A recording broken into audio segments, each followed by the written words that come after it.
Hello there, everyone. My name's Andrew. And I'm Kassy. And this is the Culips English Podcast.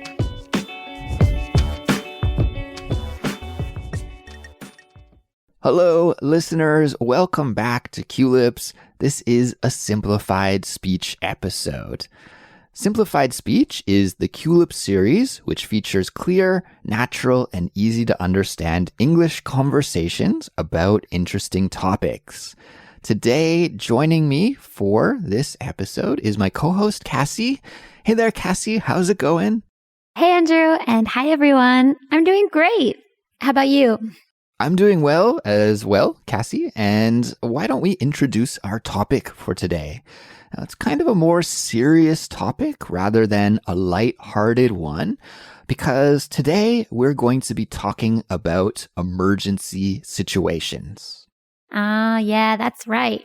We actually recently released a Real Talk episode about how to call 911 to get help if you're in an emergency situation. But today we're going to share some stories about different emergency situations that we've been in. Yes, exactly. So, guys, we'll get started with our conversation here in just a sec. But before we do, we want to let you know that we make study guides and transcripts for all of our episodes.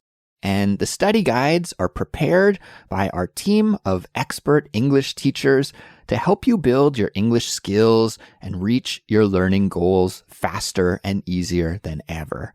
So if you become a Culips member, then you can get unlimited access to all of our study guides.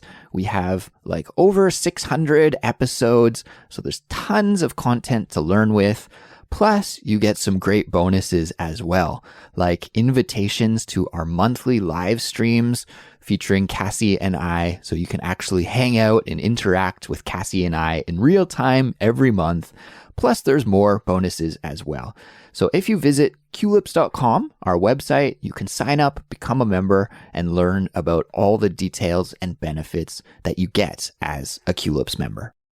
We'd also like to give a shout out to one of our listeners from France with the username Petite Molly, who left us a 5-star rating and a nice little review on Apple Podcasts.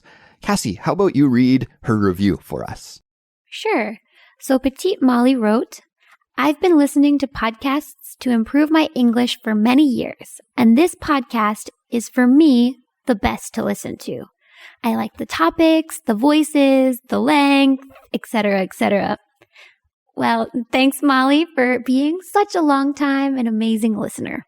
Yeah, thank you so much. We really appreciate your support. And thank you to everyone who has been leaving us comments and reviews lately on your favorite podcast services. Guys, we unfortunately can't shout out everybody who does this, but it really does go a long way in kind of making us more visible to other English learners around the world, right? It helps with the algorithm on different platforms when you leave us a comment or a rating. So if you could do that, it really does help us out and lets more English learners from around the world find us and improve their English with us. So with that being said, we'll jump into our main conversation topic for today, which is emergency situations. As Kassy mentioned, we recently released a Real Talk episode about calling 911. So if you haven't heard that episode, maybe you should check that one out first, because you'll learn all about different kinds of situations where you call 911 in and how to talk with a 911 dispatcher. And of course, 911 is the emergency number in North America, in Canada and the USA. So if you're in an emergency, there's an accident or a fire or a crime and you need help, then you should call that number. But in this episode, we're going to talk about our real life personal experiences in emergencies. And Kassy, I'm curious about you. I know not everybody has this experience, thankfully. But I'm curious about you, Kassy. Have you ever had to call 911 before in your life? Honestly, I have never had to call 911. However, When I was young, I can remember two distinct experiences where we did have to call some special help to help us out. Okay. What happened? One time was actually on vacation. Were you at the beach in Carolina? I think we were in Disney World, actually. Okay. My sister was a bit of a precocious child. It means that she had strong opinions, and if her demands were not met, she got angry very quickly. Okay. And one time that happened, and she stormed out of the room and locked herself in the bedroom. In the hotel? Yeah, in the hotel. And she refused to open the door for hours. And then I'm pretty sure she fell asleep, even as we were banging on the door. Open the door, open the door. And she just wouldn't. And so eventually we had to call the hotel staff and ask them to remove the door hinges so that we could get her out. Wow, she's really stubborn. Yes, it was super funny at the time. Do you remember the demand? No, I have no clue. But there was actually a similar occurrence with me. I don't know if you've done this before, Andrew, but when you were a kid, when you went to a movie theater, did you ever stick your arm between the seat and the seat back? There was a hole between the seat and the seat back because the movie theater chairs, they fold down and fold back up. So you can stick your arm through that slot there between the seat and the back. Yeah, there's a gap, right? When the seat is folded up or down, there's that gap in the back. Yeah, where the back of the chair meets the bottom of the chair. I know exactly what you're talking about. Yes, and I don't know why, but I loved to stick my arm through that gap. And one time, it just wouldn't come out. So I was panicking. Mom, help me. And we tried everything, but alas, my arm was stuck for good. So we had to call the maintenance guys to come and unhinge the chair to get my arm free. Did they bring some of the butter from the popcorn and grease your arm up and slide it out? You would think they would, but no, they actually took some industrial screwdriver or something and unscrewed the chair so that I could get out. That actually reminds me of something similar that happened with my family. And I don't remember this episode, but I've heard about this from my parents before. And I don't even remember if it was me or if it was my little brother that this happened to. My brother is about 2 years younger than I am. And we went to a concert. I believe it was a Sharon Lois and Bram concert. I don't know, Kassy, in the USA, is there a children's band that's popular called Sharon Lois and Bram, or is that just a Canadian thing? I never heard of it. We had Kids Bop. Okay. I'm also older than you, so maybe it's a generational thing, but definitely for kids growing up in the late 80s and early 90s in Canada, every kid will know Sharon Lois and Bram. They're just a big popular band that sing children's songs. So anyways, I guess my brother and I were fans of Sharon Lois and Bram when we were kids and they were playing a concert. So we went to the concert and either it was me or either it was my brother who was standing on one of those theater style chairs at the concert venue and fell through the back and got our legs stuck in a very similar situation. So I guess those chairs are dangerous for kids. Did you have to call the maintenance department of that concert and get unstuck? I have no idea. I was really young. So like I said, this is not something I remember. It's just something that I remember my parents telling me. So I don't know exactly how that incident played out, but I know it was traumatic enough that either my brother or me freaked out. And yeah, maybe they had to call for assistance because we got stuck in that situation. So, Kassy, you're actually pretty lucky then. It sounds like you haven't really ever encountered any very serious emergency. Yes, knock on wood. Knock on wood. Knock on wood is what we say when we don't want to jinx something in the future, right? We don't want to have suddenly bad luck because we've been talking about it. It's kind of an English speaker superstition. Yes, that's true. As for me, unfortunately, I can think of a couple of times where I've either witnessed an emergency situation or I've been in an emergency situation where me or one of my family members or friends has had to call 911. And most of them are related to growing up as a kid. And I think it's just part of like growing up as a kid in Canada. I know kids from all parts of the world enjoy playing outside and getting into trouble. But like I said, I have a younger brother and he's 2 years younger than me. So that means that we played outside together. And of course, growing up in Canada, there's a lot of forest and places where you can play in the forest. And my childhood home, the back of my house had a backyard, and then right behind the backyard was a forest. So we would go and play in the forest all the time and get into trouble in the forest and, make tree houses and build forts. And there were cliffs, so we'd climb the rocks and we'd ride our mountain bikes back there and just do all kinds of things that are pretty dangerous. And these days, I think kids aren't even allowed to do these things. Like, I think parents would supervise their children, but in my generation, my parents were just like, go nuts, and we'd spend all day in the forest doing all kinds of wacky stuff that I think kids these days maybe don't do. But I remember we built a tree house, and we didn't know how to build or anything. We would actually just walk through the forest until we could find some big logs or maybe some scrap lumber, some scrap wood, and just kind of put together some kind of platform in the trees, right? It's not like a beautiful house. It's more just like a floor in some trees, and then we would go and hang out up there. And I remember one time my cousin was visiting, and while we were all up on the treehouse, it fell down and broke apart, and he fell out of the treehouse. And that was an emergency situation. I think he was okay, but somebody, maybe my mom or one of my other cousins, called the emergency line just in case, because you never know if you could hit your head or something and maybe have a concussion. Yeah, or internal bleeding. Internal bleeding, something like that.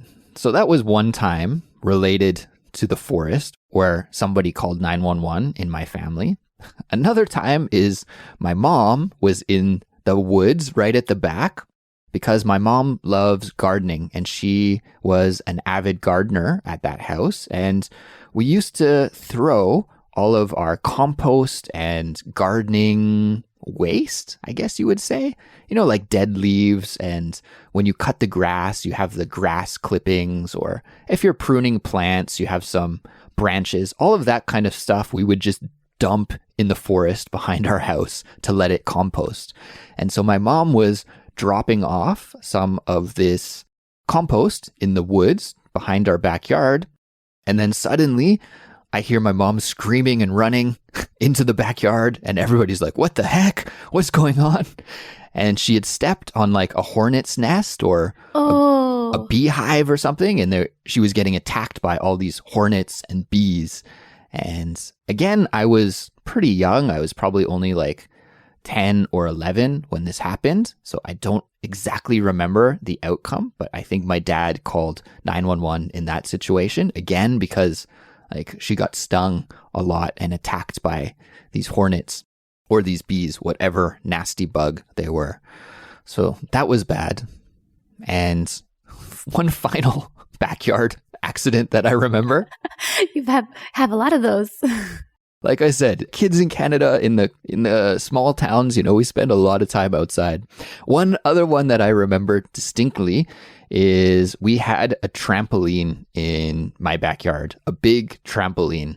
Kassy, did you grow up playing on a trampoline at all? I did not have one, but one of my neighbor friends did. So yeah, I'd go quite often. They're a really common thing to play on back in my day. I was born in 1984, so I grew up late 80s into the 90s. That's when I was a kid, and super popular in Canada. Like all of my friends had trampolines, And we would just go wild on them. Big trampolines, like maybe, I don't know, 5 or 6 meters in diameter. So, as boys, we would wrestle on them and we would jump off them and do tricks. And I think these days, again, parents maybe wouldn't buy these for their kids. Or if they did, they would have safety rails or safety nets or some kind of precaution, maybe wear a helmet. But of course, we had none of that in my day. And we liked to try and, push the limits. So my house was a 2-story house. And on the 2nd story, we had a balcony where we would go outside for, eating dinner outside. We had a barbecue out there, and it was on the 2nd story of the house. So what my brother and I and our neighborhood friends, we liked to do was put the trampoline under the balcony and then jump off the balcony onto the trampoline, do flips and do jumps and stuff like that. That sounds terrifying. Yeah, not maybe the most safety conscious thing, but it was super fun. And, I have a younger sister as well, and she listens to Culips, so she's probably listening to this episode right now. So shout out to my sister. But I guess I was a bad influence because I encouraged her to try it. I was like, sister, it's so fun. Why don't you give it a shot? Why don't you give it a try? And she was like, no, I don't want to do it. I'm too scared. It's too high. And she's 5 years younger than I am. So if I was like maybe 11 or 12 when I was doing this, then she was just, 6 or 7. So just a little girl. Finally, I convinced her to do it, and she did it. She jumped off the balcony down, 2 stories to the trampoline, and she hit it weird and bounced off and mangled her arm or something. I don't exactly remember what happened, but it was an emergency situation, and I distinctly remember my mom calling 911 in that moment. So I think maybe my father was not home, my dad wasn't home, so we didn't have the car to go to the hospital, so we had to call for an ambulance. So yeah, lots of accidents happening in the backyard. Backyard shenanigans. Yeah, backyard shenanigans indeed. Kassy, what about these days? Mm-hmm. Do you take like any special safety precautions to make sure you avoid emergency situations at all? I'm a bit of a weenie. For listeners who don't know what that means, it's someone who's like scared of something. In my case, I'm scared of getting hurt. I hate being sick or injured or unable to do my normal routine. So I think just, when I do sports or something slightly dangerous, I do it with the utmost caution to, at least attempt to prevent something that could go wrong. So you're very cautious then when doing something. So like if you ride a bike, for example, you're always wearing your bike helmet? Besides when I ride a bike. But like when I ride a bike, I don't really like helmets. I should wear one. Listeners, you should wear a helmet too. I'm a hypocrite, but I always bike very slowly. Before I cross roads, I look both ways. When I play sports, I stretch beforehand so I don't pull any muscles or break bones, that kind of thing. Good. I guess me too. Like thinking about riding my bike these days, one of my hobbies is cycling and riding my bike. And I always buy these days like really bright colored bike clothes. I look like a rainbow out there. I have like orange jerseys and yellow socks and stuff because I want to stand out and make sure cars can see me, that I'm really visible so that I don't get hit when I'm riding my bike. So I think maybe some of these experiences that I had when I was younger, like just being kind of reckless and careless, these days I'm totally the opposite. And just like you, I do not want to get injured at all, especially now that I'm starting to get a little bit older. I'm 38 right now. Breaking my arm or breaking my leg would just be like a lot more difficult at this age than it would be when I was younger. Like I used to do crazy stuff like doing big jumps on my mountain bike and going snowboarding and going in like the half pipe, doing the half pipe and doing big jumps on my snowboard, stuff like that. These days, I'm cautious even about doing an activity like snowboarding. I'm like, is the pleasure worth the risk? The pleasure of snowboarding, is it worth the risk of falling awkwardly and breaking my wrist? And usually I'm like, no, not worth it. So I just won't do that activity. So I've really changed and I'm a lot more cautious these days.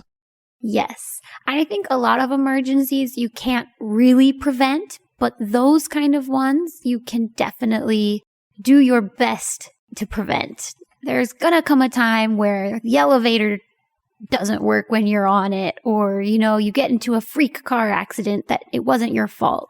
Those things are bound to happen, but it's always good to try your best to prevent an accident from occurring. Absolutely.